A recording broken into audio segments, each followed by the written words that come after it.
Okay, I debated if I should make this video or not, and I am going to catch some flack for it, but I decided that I had to come out. So I do not listen to Kanye West. I have never heard a Kanye song.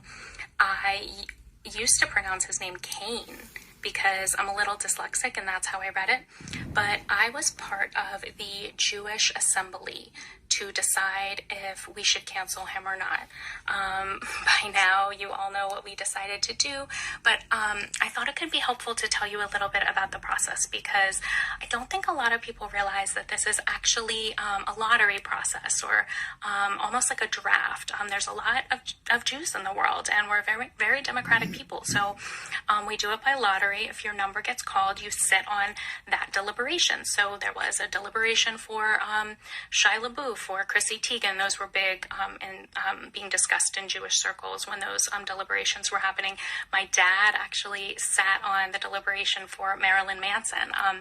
At that time, that was the closest that I had ever been to that power pinnacle that is the cornerstone of Judaism.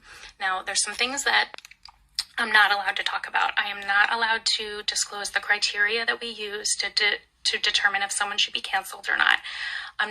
We're not allowed to talk about deliberations that took place when someone was decided that they didn't need to be canceled. So the general public would not know that those deliberations even took place.